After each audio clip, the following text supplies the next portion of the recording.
Sa ibang balita, inaasahang mas mapapabilis pa ang serbisyo ng pamahalaan sa pagbubukas ng One-Stop Service Center para sa mga Overseas Filipino Worker o OFW. Ito ang balita ni Aiko Miguel. Tinatayang 2,000 hanggang 3,000 OFW araw-araw ang kayang mapagsilbihan sa One-Stop Service Center for OFWs o OSCO sa loob ng Philippine Overseas Employment Administration sa Ortigas. Ito ay sang-ayon sa direktiba ng Pangulong Rodrigo Duterte na mapadali ang pagproseso ng mga dokumento ng ating mga kababayang OFW. When a document like an application for a permit or any document comes to an office, that document has to be acted upon within 72 hours.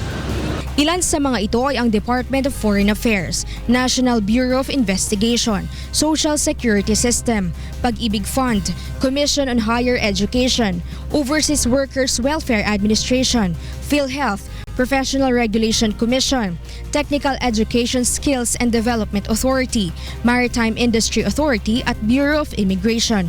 Bukas ang OSCO sa POEA Ortigas mula alas 8 ng umaga hanggang alas 5 ng hapon.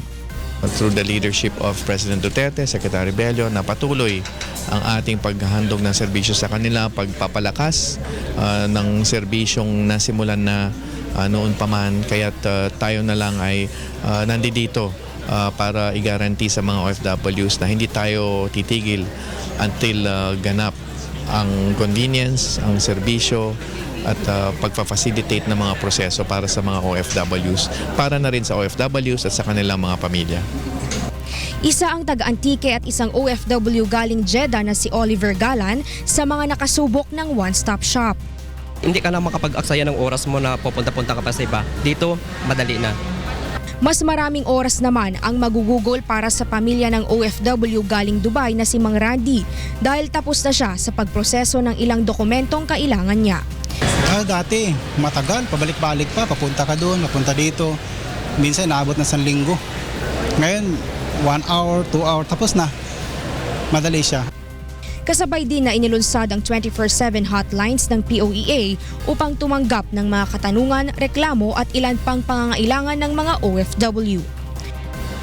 Bukod sa hindi na kailangan pang magsadya sa mga tanggapan ng mga ahensya, dito sa One-Stop Service Center for OFWs ay hindi na kailangan pa ng mga numero upang pumila sa bawat transaction window.